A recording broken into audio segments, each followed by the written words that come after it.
पेशकश में मैं हूं आपके साथ अंशिका पाठक। सावन के महीने में कांवड़ यात्रा के रूट में नेम प्लेट और पहचान पर टेंशन बढ़ गई है। यूपी और उत्तराखंड में कांवड़ रूट में आने वाली सभी दुकानों पर पहचान बताने के आदेश जारी किए गए हैं। दुकानों पर नाम को डिस्प्ले करना अनिवार्य किया गया है। मध्य प्रदेश में भी पहचान बताने की मांग उठ रही है। अब इसी पर सियासत भी शुरू हो चुकी है। सवाल यह है, हिंदू हो या मुसलमान, नाम बताने में क्या हर्ज है? दुकान पर नाम होने से आखिर परेशानी किसे है? क्यों गुप्ता चाट भंडार गुलफाम के नाम से है? क्यों भोपाल में, चाहे वो कहीं पर भी आप देख लीजिए, हाल ही में उत्तर प्रदेश से भी जो मामला सामने आया कि आखिर क्यों गोपाल को तजम्मुल बना दिया? नाम और पहचान छिपाकर क्या मिलेगा? अगर दुकान पर पहचान लिख देंगे तो इसमें क्या गलत है? आज इसी मुद्दे पर करेंगे हम चर्चा, जो इस वक्त बना हुआ है देश में गर्म मुद्दा। हमारे साथ खास मेहमान जुड़े हुए हैं, जोरदार तालियों के साथ उनका स्वागत करूंगी। राकेश चतुर्वेदी जी हमारे साथ जुड़े हुए हैं, हिंदू धर्मगुरु। बहुत बहुत स्वागत है राकेश जी आपका। हमारे साथ जुड़े हुए हैं मौलाना साजिद रशीदी जी, बहुत बहुत स्वागत है साजिद जी आपका। हमारे साथ जुड़े हुए हैं इस खास शो में आचार्य शैलेश जी महाराज। आचार्य जी आपका बहुत बहुत स्वागत है। और हमारे साथ जुड़े हुए हैं हाजी नाजिम खान जी, जो कि मुस्लिम स्कॉलर हैं। आपका भी बहुत स्वागत है नाजिम जी। लेकिन शुरुआत की अगर हम बात करें तो यही सोच में पड़ गए हैं कि आखिर दुकानों पर जो नेम प्लेट लगाने की बात की जा रही है, दुकानों पर जो नेम प्लेट लगाना अनिवार्य किया गया है, उत्तर प्रदेश में जो लगातार चर्चा का विषय बना हुआ है और अब इसकी मांग मध्य प्रदेश तक पहुंच गई है, ये आखिर सियासत का मुद्दा क्यों बन गया है? क्यों नहीं ये कांवड़ियों तक सीमित रहा है? राकेश जी, शुरुआत आप ही से। क्यों नहीं कांवड़ियों के लिए सोचा जा रहा है? क्यों ये मुद्दा सियासत का बना? अंशिका जी, तो सर्वप्रथम न्यूज 18 के सभी दर्शकों को, देवतुल्य दर्शकों को मेरा वंदन है। और क्योंकि एक सामाजिक उद्देश्य से, एक सामाजिक जो हित के लिए हम लोग इस शो की शुभारंभ कर रहे हैं, तो मैं चाहूँगा एक स्तुति मंत्र के साथ हम लोग इसकी आरंभ करें, गणेश जी की वंदना के साथ। वक्रतुंड महाकाय सूर्यकोटि समप्रभ निर्विघ्नं कुरु मे देव सर्वकार्येषु सर्वदा। अब आते हैं अंशिका जी इस प्रश्न पर कि क्यों नाम का लगाना या नेम प्लेट जरूरी है। पहली चीज कि किसी भी स्थान पर खाने पीने की छोड़ दीजिए, मैं कहता हूं कि कहीं भी कोई दुकान हो, कोई स्थान हो, जैसे हम अपने घर पर गर्व महसूस करते हैं अपना नाम लिखवा करके, अपना उपनाम लिखवा करके, वैसे ही हमको गर्व महसूस होना चाहिए अपनी दुकान, व्यापार इत्यादि पर लिखवाते हुए। अब पीड़ा किसको हो रही है यह भी सुन लीजिए। पीड़ा उसको हो रही है, कहते हैं तुलसीदास जी कि जे जन्मे कलिकाल कराला और कर्तव्य बायस बेस मराला, चलत कुपंथ वेद मत छाणे और कपट कलेवर कलिमल भाणे। यानी अभिप्राय यह है कि इस कलयुग में बहुत सारे लोग ऐसे हैं जो कौवे के रूप में हैं, लेकिन वह बगुले का, हंस का वेश बना करके बैठे हैं। तो उनकी आवाज जब आ जाती है कौवे की, तो लोग जब पहचान लेते हैं तो उनको पीड़ा होती है। कलयुग में ऐसे लोगों की भरमार पड़ी हुई है। हमें कौवे को, हंस को, यही बगुले को हमें पहचानने की जरूरत है। और उस पहचान के लिए हर किसी को, चाहे वह राकेश चतुर्वेदी हो या राकेश शुक्ला हो, राकेश पाठक हो, राकेश मिश्रा हो, लिखना अनिवार्य है। नाजिम जी, सवाल यह है कि आखिर नेम प्लेट पर अगर सही नाम लिखने के लिए कह दिया गया तो इसमें आपत्ति क्यों? यह भी तो देखा जा सकता है कि चलिए आस्था है, किसी का विश्वास है, तो धोखाधड़ी नहीं होना है, इस तरीके से भी इसे देखा जा सकता है। नाजिम जी। हाँ अंशिका जी, देखिए मैं अपनी बात की शुरुआत करता हूँ एक शेर के माध्यम से।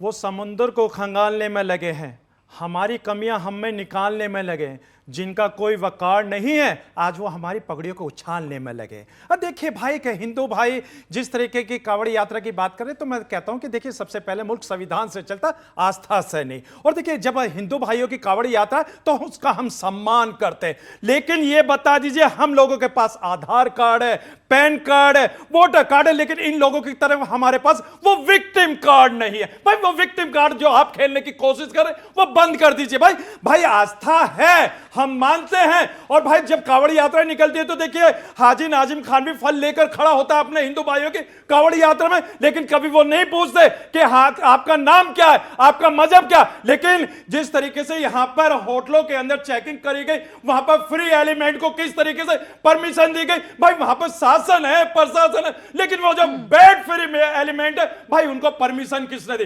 उनको किसने कहा कि आप जाइए ढाबों में चेक कीजिए, किसी के कपड़े उतारिए? भाई अगर ऐसे ही होगा तो देश के अंदर हिंदू मुसलमानों के बीच में जो नफरत की खाई है वो तो खुद की जाएगी। इसका मतलब यह है कि ये फ्री एलिमेंट जो है ये देश के अंदर नफरत का माहौल पैदा करने की कोशिश कर रहे हैं। और रही बात दूसरी, अभी आपने नाम बदलने की बात कही तो मुझे एक चर्चित चेहरा याद है। नफरत कौन पैदा कर रहा है? सवाल यही है राकेश जी, नफरत कौन पैदा कर रहा है? क्या नाम बोल दिया लिखने के लिए बोर्ड पर और सही पहचान बताने के लिए लिख देने के लिए बोल दिया गया तो क्या नफरत फैला दिया? अंशिका जी, हमारे सहयोगी उछल कूद करके हमें तो याद आ गई हमारे सनातन में हनुमान जी की, कि वो तांडव करके लंका का दहन करने का प्रयास कर रहे हैं, लेकिन यहाँ ना लंका है ना आप हनुमान जी हैं। पहली बात यह सुन लीजिए कि वहाँ शर्मा जी भी दोषी हैं और वहाँ वह गोपाल बना राशिद भी दोषी है, क्योंकि राशिद को भी चाहिए था जो आज डर उसके पास है, क्या उसके ईमान का डर उस दिन नहीं था जिस दिन उसने अपने नाम को परिवर्तन किया? दूसरे आप शेरो शायरी पर आ रहे हैं। बाबा तुलसीदास जी ने कहा है ऐसे छलियों कपटियों के लिए ही कि झूठ ही लेना झूठ ही देना, झूठ है भोजन झूठ चबेना, यानी कि झूठ ही के साथ वह अपने दिनचर्या को आरंभ करता है और झूठ के साथ ही अपने भोजन को भी चबाता है। ऐसा लोग जो बोले मधुर बचन जिमि मोरा, खाई महा अति हृदय कठोरा, ऐसे लोगों का हृदय जो है वह महाकठोर है और वह सिर्फ छल कपट की बातें करके कभी भी मंच मिल जाए तो वो उछल कूद करते हैं। जो है हर व्यक्ति दोषी है। जो अगर राकेश चतुर्वेदी हाजी अली के लिख करके और कहीं मस्जिद में बैठता है तो राकेश चतुर्वेदी भी दोषी है। दूसरी चीज अंशिका जी, मैं वह व्यक्ति नहीं हूं कि जिस सिर्फ अपने संप्रदाय को लेकर उछल कूद करूं। आप सुन लीजिए पहले, आप पहले सुन लीजिए, उछल कूद मत करिए, आप सुन लीजिए पहले। आपके अंदर कुव्वत है, आपके अंदर कुव्वत है सच सुनने की, तो सच सुनो, आप सच सुनो पहले, आप सच सुनो। क्यों गोपाल राशिद बनकर बैठा है? क्यों राशिद गोपाल बनकर बैठा है? क्या उसका मुसल्लम ईमान वहां पर चला गया? क्या उसके है? क्या उसके दरूद सफल इलाम उसका चला गया इस्लाम? नहीं, एक सेकंड रुकिए प्लीज, ऐसे नहीं चलेगा। एक सेकंड साजिद जी, ठीक है, एक सेकंड नाजिम जी, एक सेकंड, ऐसे नहीं चलेगा। एक सेकंड मैं भी यही सत्यार्थ कर रहा हूं। ऐसे झूठे ठीक है, लोगों की, ऐसे मिसाइले लोगों की पहचान करना। साजिद जी, ऐसे नहीं चलेगा यार। एक सेकंड रुक जाइए, मैं बोल रही हूँ ना, एक सेकंड, ठीक है, एक सेकंड साजिद जी, कोई नहीं कहता जो लोग नाम पूछ रहे हैं, जो लोग नाम पूछ रहे हैं वो एक तरफ, जो नाम नहीं बता रहे हैं वो एक तरफ, ठीक है, लेकिन कुछ धार्मिक लोग कहने वाले कहते हैं कि हमें नाम बताने की जरूरत नहीं है। भाई ऐसे तो नहीं चलेगा। नाजिम जी, नहीं नाजिम जी, एक सेकंड रुक जाइए प्लीज, आप लोग रुक जाइए। यहाँ पर नाम पूछने पर सियासत क्यों हो रहा है यही समझ में नहीं आ रहा है। कल को अगर आपके भी धर्म में दो अलग अलग धर्म है, हम ये जानते हैं, और दोनों ही धर्म के अलग अलग प्रोटोकॉल्स हैं। सावन में कई बार जितने भी कांवड़िए होते हैं उनके प्रोटोकॉल होते हैं, उस प्रोटोकॉल को तो अगला आदमी ध्यान में रख सकता है, लेकिन ठीक है, इस तरीके से सियासत से या चिल्लाने से काम नहीं चलेगा सर। हम धीरे धीरे करके बात करेंगे। साजिद जी, जो लोग नाम बदल कर सामने आ रहे हैं, आपने चलिए दीक्षा शर्मा का जिक्र किया था, ठीक है, लेकिन जिसने नाम बदला उसके लिए आवाज क्यों नहीं उठा रहे? देखिए, एक चीज़ मैं आपको बता दूं, मैंने कहा कि कानून ऑलरेडी 2006 में बना हुआ है। इसका कोई भी उल्लंघन करता है, हिंदू करे, मुसलमान करे, सिख करे, ईसाई करे, वो दंडनीय है, इसमें कोई दो राय नहीं है। मतलब आप लेकिन आप मुझे कि जो गुलफाम गुप्ता बन रहा है या गोपाल बन रहा है वो गलत है, जो भी बोल रहे हैं, जो भी है। मैं मुसलमान हिंदू की बात ही नहीं कर रहा हूं। हाँ। जो भी उस कानून का उस नियम का उल्लंघन कर रहा है वो दंडनीय है, बिल्कुल दंडनीय है, इसमें उसके साथ कोई खड़ा हुआ नहीं है। लेकिन एक बात मैं कहना चाहता हूं, देखिए यहां महाराज खड़े हैं, धर्म जो है दया और भाव का नाम है, धर्म किसी पर आक्षेप करने का नाम नहीं है। इस चीज को समझ लीजिए आप। जो लोग कहीं ना कहीं धर्म के नाम पर आक्षेप करते हैं, दूसरे को नीचा दिखाने का काम करते हैं, वो धार्मिक हो ही नहीं सकते। वो महाराज जी कौन है जो अपने आप को महाराज कहते हैं और जाकर लोगों के कपड़े उतरवाते हैं? Who are you? किसी ने आपको राइट दे दिया कि आप किसी के कपड़े उतरवाइए? वो धार्मिक आदमी हो ही नहीं सकता। एक और सुन लीजिए, मैं राकेश जी आप जवाब दीजिएगा उसका।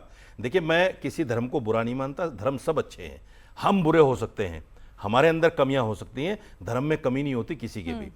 जो कांवड़ यात्रा लेके जाते हैं, आप देखिए पिछले साल भी कितने लोगों की ऐसी वीडियो सामने आई जो नशा बेचते हुए पकड़े गए, शराब पीते हुए पकड़े गए, लोगों की गाड़ियां तोड़ते हुए पकड़े गए, जलाते हुए पकड़े गए। ऐसी बहुत सारी वारदातें आती। मैं कहता हूं ये धार्मिक नहीं हो सकते। मैं फिर कह रहा हूं, तो आपको अच्छा लगे बुरा लगे, ये धार्मिक आदमी वो होता है जो अपने ध्यान में, अपनी लो में, अपने रब से मन लगाकर उस काम को करे और किसी को तकलीफ ना दे। जैसे इस्लाम में कहा जाता है कि वो मुसलमान हो ही नहीं सकता जिसके हाथ पैर से किसी को तकलीफ पहुंचे। यानी तो कि मेरा मानना सम्मान यह तभी है कि किया ये राजनीति जाएगा, है कोई। यानी कि आस्था का सम्मान तभी किया जाएगा जब वैसी झलक दिखाई देगी, नशे से भी इसको जोड़ा लेकिन जाए। अंशिका जी, एक बहुत बड़ा प्रश्न यहाँ पे उठता है कि अभी आदरणीय राशिद साहब ने कहा कि यह विषय सावन पे ही क्यों उठता है। अब जाहिर सी बात है, अभी हमारे बगल में खड़े मुस्लिम स्कॉलर साहब ने कहा कि राशिद भी फल लेकर के कांवड़ में खड़ा होता है, तो जाहिर सी बात है महाराज, मैं भी ऐसे पूर्वांचल से हूं, मैं भी 10 परिवार को हज में जाकर के मदद किया हूं, मैं स्वयं इस उम्र में, तो मत उदाहरण दीजिए। यही हमारा जो है सौहार्द है, यही हमारा प्रेम है भारतवर्ष का। दूसरी चीज, अब राशिद साहब ने कहा कि यह सावन के बीच ही क्यों उठता है। यह जो चौमासा है, यह सनातन धर्म में सबसे पवित्र 4 माह गिने जाते हैं, जिसका आरंभ सावन से होता है। सावन एक आस्था का विषय है, ठीक है, उसमें 4 लोग नशे को लेकर जा रहे हैं, लेकिन वहां पर 4 लाख लोग ऐसे हैं जो पैदल चल करके 500 किलो का, 300 किलो का जलाभिषेक करने के लिए लेकर जा रहे हैं। 5 किलो का वजन हमसे और राशिद साहब से लेकर चलने में दिक्कत आ जाएगी, 4 सीढ़ी चढ़ने में दिक्कत आ जाती है, हम लिफ्ट का प्रयोग करते हैं, वहां भक्ति है। और दूसरी चीज, सावन में क्यों इसकी जरूरत पड़ती है, क्योंकि वहां बहुत से लोग ऐसे होंगे, मैं मानता हूं कि सनातन में भी, वैष्णव धर्मों में भी बहुत लोग मांसाहार करें, लेकिन कुछ लोग उसमें ऐसे हैं जो घर में लहसुन प्याज तक स्पर्श नहीं करते हैं। तो अगर वहां पर वैष्णव ढाबा लिखा है और राशिद साहब वहां पर खोल करके बैठे, उसी में चिकन बिरयानी बन रही है, उसी में हांडी बिरयानी बन रही है, उसी में प्रसाद बन रहा है, तो कौन धर्म भ्रष्ट कर रहा है? ये तो राशिद साहब को भी सोचना चाहिए। एक छोटा सा कमेंट साजिद जी को देना है, तुरंत फिर मैं नाजिम जी आपके पास आऊंगी। आप 2 बड़े विद्वान लोग खड़े हैं, मैं 2 प्रश्न आपके सामने रखता हूं। एक तो यह है कि जब कांवड़ यात्रा लेकर दलित जाता है तो आप बड़े उत्साहित होते हैं, बड़े उनकी तारीफ करते हैं कि साहब ये बड़ा अच्छा काम कर रहे हैं। वही दलित जब कथावाचक बन जाता है तो आप उसका सर मुंडवा देते हैं और उसके ऊपर पेशाब करते हैं, उसको मारते हैं। ये कौन सा धर्म है? नंबर 1। दूसरी बात, आप मुझे बताइए, जैसे मैंने रोज़ों का उदाहरण दिया, 78.8% लोग हिंदुस्तान में मांसाहारी हैं। क्या ये मांसाहारी होना वेदों में नहीं लिखा है? मैंने तो वेद पढ़ी है, वेदों में बलि का भी जिक्र है और बलि के मांस खाने का भी जिक्र है। बलि का विधान तंत्र विधान में है, यजुर्वेद। सुनिए राशिद साहब, आप वेद की बात कर रहे हैं, यजुर्वेद कहता है कि बलि वर्जित है। आप कौन सा वेद पढ़ के आए भाई? मैं बहस नहीं करना चाहता, मैं आप कौन सा वेद पढ़ के आए हैं? मांसाहारी शाकाहारी की बात नहीं है, यजुर्वेद कहता है कि बलि सर्वत्र वर्जित। एक सेकंड, यहाँ पर मांसाहारी शाकाहारी की बात नहीं हो रही है, यहाँ बात हो रही है कि आप अपनी पहचान अगर बता रहे हैं तो उसमें आपका क्या जा रहा है? आप अपना ही तो नाम बता रहे हैं, और अगर आप अपना नाम नहीं बता रहे तो आप धोखा कर रहे हैं। तो क्या धोखा सही है साजिद जी? देखिए, मैंने आपसे इसका उत्तर शुरू में दे दिया था कि जो एक कानून बना है, उस कानून का जो भी उल्लंघन करेगा वो बिल्कुल गलत है। मैं पहले ही जवाब दे चुका हूं। तो धोखा करना जब सही नहीं है तो आप ये मानते हैं कि नाम लिख देना चाहिए। एक चीज और भी है, उसको समझिए। राइट टू फूड एक अधिनियम है हमारे संविधान में। राइट टू फूड का मतलब जानते हैं आप? राइट टू फूड का मतलब ये है, हर आदमी को अधिकार है वो जो चाहे खाए, जहां से चाहे खाए, जब चाहे खाए। सरकार ये तय नहीं कर सकती कि कौन किस ढाबे से खाएगा, कौन किस होटल से खाएगा। ये सरकारों का काम नहीं है, सरकार इसमें राजनीति करती है। और मैं नहीं, आप शायद राकेश जी 1 मिनट, मैं बीच में बोलने का, मैं बीच में आपने बोलने की बात, आप गलत कर रहे हैं। आप उसी मूल अधिकार मैं किसी के बीच में नहीं बोला है कि मैं साजिद के यहाँ मैं किसी के बीच में नहीं बोला, भंडार पे खाऊं, ये बहुत गलत तरीका है। ये मेरा संवैधानिक अधिकार है। चलिए बोलिए, आप बोलिए, नाजिम जी नहीं बोले, मैं चुप हो जाता हूँ। नाजिम जी, बड़े प्यार से सुन रहा था, क्योंकि जिस तरीके का ये एक कहते हैं ना कि मुखौटा पहन के किस तरीके से मोहब्बत का जहर समाज के अंदर फैलाने की कोशिश कर रहे हैं, वो जाहिर हो गया। अब ये बता दीजिए भाई, हाजी नाजिम खान तो अपना नाम बता रहा है, मौलाना साहब भी अपना नाम बता रहे हैं, लेकिन जो हिंदू ढाबे का मालिक है भाई, आखिर उसको क्या जरूरत पड़ेगी कि उनसे कहा मुसलमान से कि अपना नाम छुपा? भाई असली गुनहगार तो वो है जिस तरीके से मौलाना साहब ने कहा, लेकिन यहां हाजी नाजिम खान को टारगेट इसलिए करा जा रहा है क्योंकि वो मुस्लिम है। भाई मुसलमानों को आप टारगेट क्यों कर रहे हैं? हम संविधान को मानने वाले भाई आप लोगों की तरह नहीं है, आपके संविधान के खुलेआम धज्जियां उड़ाए। भाई फ्री एलिमेंट्स को आपने क्यों परमिशन दी है जाके वहां पर चेक करने की? ढाबे का मालिक अगर कोई दलित होता और वहां दलित का मामला तो सुन लीजिए कि आप लोग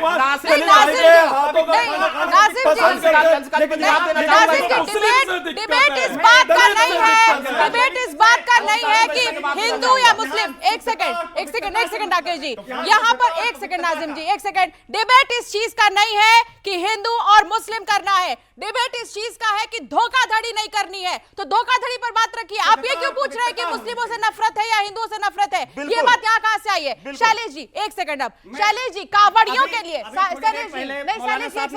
शैलेश जी कावड़ियों के लिए क्या जरूरी होता है सावन में, इसे आप एक बार बता दीजिए कि आखिर ये क्यों उठ रही है कि नाम लिखो तब हम वहां जाकर खाना खाएंगे? क्योंकि कुछ प्रोटोकॉल्स होते हैं सावन में, जब पूरा व्रत रखते हैं सोमवार का या फिर पूरे सावन जो व्रत रखता है और गंगा जल लेने कई किलोमीटर दूर, लाखों किलोमीटर दूर पैदल चल के जाते हैं, बिना चप्पल के कई बार चलकर जाते हैं, तो किन बातों का ध्यान रखना होता है वो बोल दीजिए एक बार।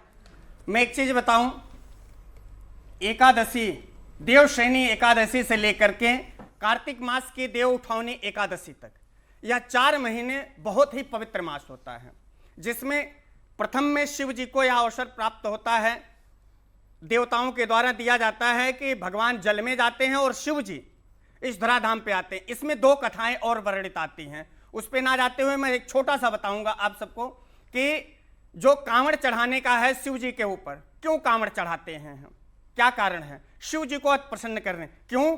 चाहे हिंदू हो या मुस्लिम हो या सिख हो, ईसाई हो, कोई भी वर्ण का व्यक्ति हो, कोई भी धर्म का व्यक्ति हो, शक्ति की आवश्यकता उसको पड़ती है कार्य करने के लिए। बिना शक्ति के जीव कार्य नहीं कर सकता। और शक्ति प्राप्त कहां से होती है? शिव से ही प्राप्त होती है। जैसा कि मैं पहले कह चुका हूं, भवानी शंकरो वंदे श्रद्धा विश्वास रूपणो। तो शक्ति कहां से प्राप्त होती है? शिव से प्राप्त होती है। जब शिव को हम करेंगे तभी हमें शक्ति प्राप्त होगी। जल चढ़ाने का है कि जब हम जल लेने के लिए जाते हैं तो पवित्र भाव से अपने घर से निकलते हैं, मां गंगा में स्नान करते हैं और व्रत धारण करते हैं।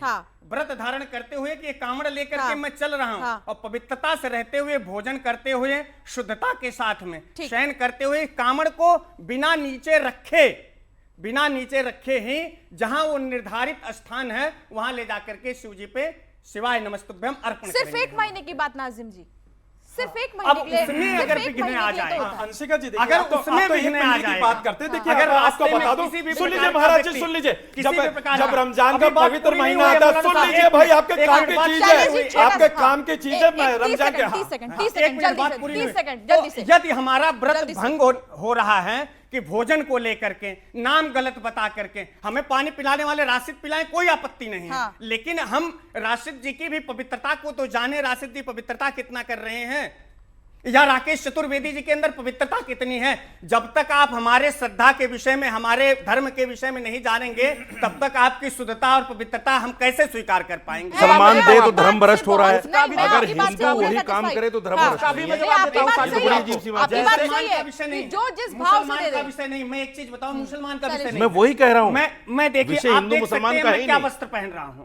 इस वस्त्र को आप यदि प्रयागराज तीर्थराज प्रयाग में कुंभ में गए होंगे, अभी पीछे कुंभ था, और कुंभ में कितने लोग आए, और वहां पे पूरे मेले में आप कहीं घूम डालो और लहसुन प्याज का आप खाते हैं अपने घर पे, क्या करते हैं क्या नहीं करते। लेकिन कोई व्रती है, कोई व्रत कर रहा है, उसके साथ तो आपको भी सहयोग करना पड़ेगा। बिल्कुल करते हैं। अगर हम आपके टेबल पे बैठे हुए हैं, कुंभ हम का कोई आपने अच्छा प्रसाद जिक्र पा रहे किया। हैं। कुंभ में जब भगदड़ मची, मैं बस एक आप भी मिनट, जानते एक मिनट होंगे मैं चाहूंगा, कि एक- मुसलमानों ने मस्जिदें खोल मैं दी, अगर कहीं मुसलमानों ने भोजन पा रहा मदरसे हूं, खोल दिए, अपने आप घर नहीं खोल दिए। मांसाहारी हैं, आपकी बात मैं का कहीं स्वागत भोजन करते खा हैं। रहा हूं, विषय पे तो मैं आइए। कहीं जल्दी से भोजन शैलेश खा जी। रहा हूं, हाँ, तो शैलेश आप जल्दी। में इतनी मानवता होनी चाहिए कि महाराज जी भोजन पा रहे हैं तो मैं यहाँ पे ये चीज पा सकता हूँ या नहीं पा सकता हूँ।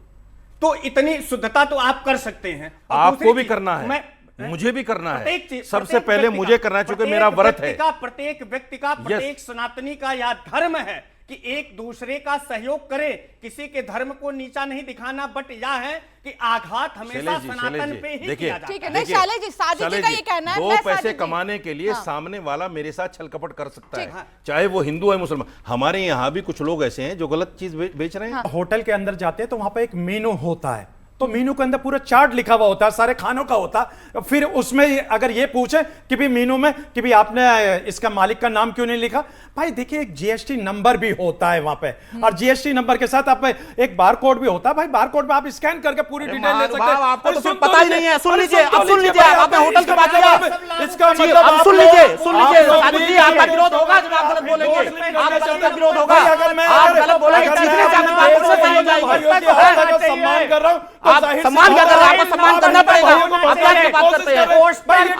आप शायद एक बहुत मूर्खतापूर्ण बात कर रहे हैं। अब सुन लीजिए, अब सुन लीजिए, आपने होटल की बात की, सुन लीजिए, आपने होटल की बात किया, हर स्थान पे सुन लीजिए, यहाँ पर आपका जवाब सुन लीजिए। एक सेकंड जहाँ भी होटल में जाएंगे वहाँ मुख्य शेफ, चीफ शेफ का लिखा रहता है कि वह कौन है। 7 स्टार होटलों तक, विदेशों तक लिखा रहता है कि चीफ शेफ का है। आप मेनू की बात कर रहे हैं। उन्होंने कहा कि एक होटल के अंदर के जब होटल मेनू देख के जाते हैं, वहां पे एक मुस्लिम भाई आए, उन्होंने बता दिया होटल में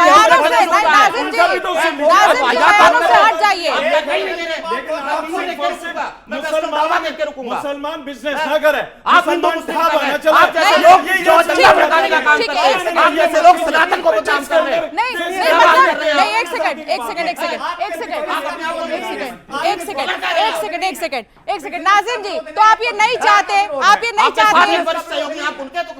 चाहते, हाँ, आप नहीं चाहते दुकानों पर नाम लिखा जाए। ठीक है, नाज़िम 30 सेकंड आपके पास। नाज़िम जी ने कहा कि मुझे अधिकार है कि कौन मुझे खाना खिला रहा है। तो देखिए भाई, इस जमीन के अंदर से अन्न उगाने वाले का भी नाम आप पूछ लीजिए, हो सकता है कि कोई नाजिम हो, मौलाना साहब हो, या और कोई भी हो सकता है। और रही बात यह कि देखिए, आस्था का विषय जो बार बार हम करें, हम अपने हिंदू भाइयों की आस्था का पूर्ण ख्याल करते हैं। और देखिए, हम लोगों को कोई भी नाम बताने के गुरेज नहीं है, हम लोग पहले ही अपना नाम बताते हैं, सरकारी गाइडलाइन का पालन करते हैं। लेकिन कुछ लोग हैं जो धार्मिक लिबास पहनने के बाद अपना नाम नहीं बताते। हम लोग संवैधानिक लोग हैं, संविधान को बताते हैं, लेकिन वो लोग अपना नाम नहीं बता पाते। ठीक है, एक आखिरी कमेंट, सबने अपनी बात रखी, लेकिन हम यही उम्मीद करते हैं कि हिंदू मुस्लिम से हटकर धोखाधड़ी से बचने के लिए सिर्फ इसको देखा जाए, ना कि हिंदू मुसलमान किया जाए, क्योंकि हमारा देश, हमारा भारत एक सेक्युलर कंट्री है, और उसी के तर्ज पर अगर हम भी सोचे तो शायद एकता ही मैसेज जो है आगे की ओर बढ़ेगी।